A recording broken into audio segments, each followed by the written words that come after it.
Buenos días a todos. En esta segunda clase de nuestra serie de electromagnetismo, en el que vamos a hacer un recorrido por absolutamente todo el electromagnetismo, vamos a hablar del campo eléctrico. ¿Vale? Va a ser una clase muy sencillita, o sea, y muy rápida, muy cortita, porque es algo muy fácil de saber y prácticamente podía haberlo incluso metido en la ley de Coulomb. Pero bueno, ¿qué es el campo eléctrico? Eh, podemos analizar primero la última fórmula que nosotros sacamos de nuestro anterior resultado, que era la fuerza que se ejercía sobre una carga Q respecto a unas cargas Q', ¿vale?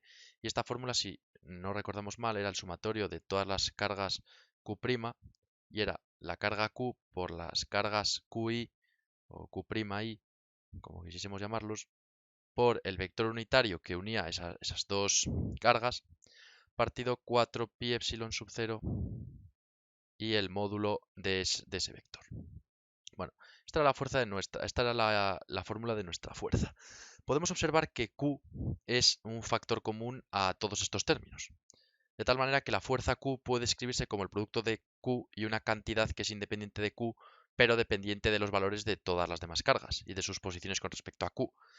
Y eso precisamente es lo que nosotros vamos a llamar campo eléctrico. Es decir, la fuerza que se ejerce sobre Q puede ser la fuerza ejercida sobre Q por todo lo demás que es independiente de Q, pero que va a ser útil para calcular Q, que va a ser lo que llamamos campo eléctrico. Por tanto, ¿cuál es la fórmula del campo eléctrico? Pues el campo eléctrico, que va a depender precisamente del radio, o sea, de la distancia, va a ser ese sumatorio de I hasta N de todas las cargas Q sub I' por el vector unitario partido 4pi epsilon sub 0 RI al cuadrado. Este va a ser nuestro campo eléctrico, ¿vale? Así que ya estaría. Puede interpretarse como una cantidad tal que cuando se le multiplica por una carga puntual, en este caso Q, el resultado es la fuerza sobre esa carga puntual, ¿vale? Así que ya lo tenemos. De este resultado también podemos sacar que se mide en newtons partido coulombios y ya está. Y básicamente no hay mucho más. Podemos sacar también que precisamente aquí tenemos el campo eléctrico que genera una carga. Si el campo eléctrico lo generase una distribución de carga, pues obtendríamos los distintos campos eléctricos. Obtendríamos el campo eléctrico que sería 1,4 pi epsilon sub 0 que genera una carga, un volumen de carga, una distribución de carga volumétrica que sería un volumen prima y como siempre ya tenemos la densidad volumétrica por el vector unitario xy y aquí la diferencial de volumen partido RI al cuadrado. Aquí tendríamos el campo eléctrico que genera una densidad de carga volumétrica, un volumen, ¿vale?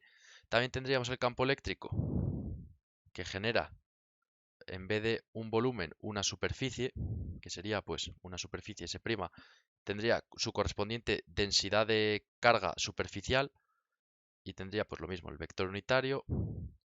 Aquí tendría el diferencial de esa superficie y el radio. Como hemos comentado siempre, lo de los diferenciales de superficie y demás. Esto es lo mismo que vimos en la clase anterior.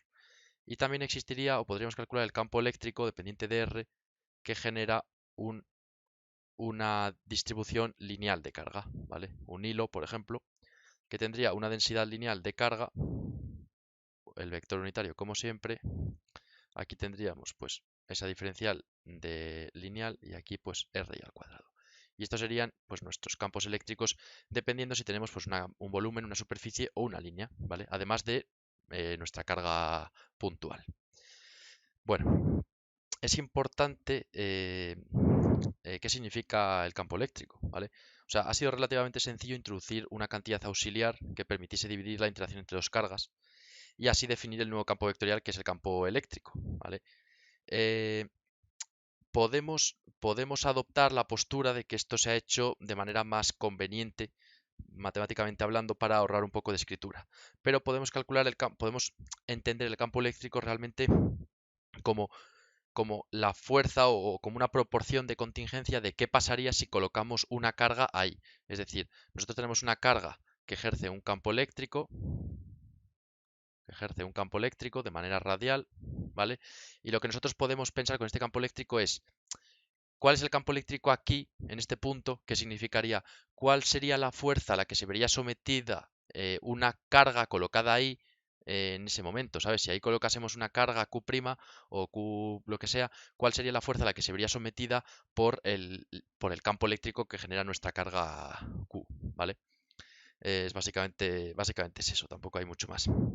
El campo eléctrico se puede entender también casi como otra fuerza. De hecho,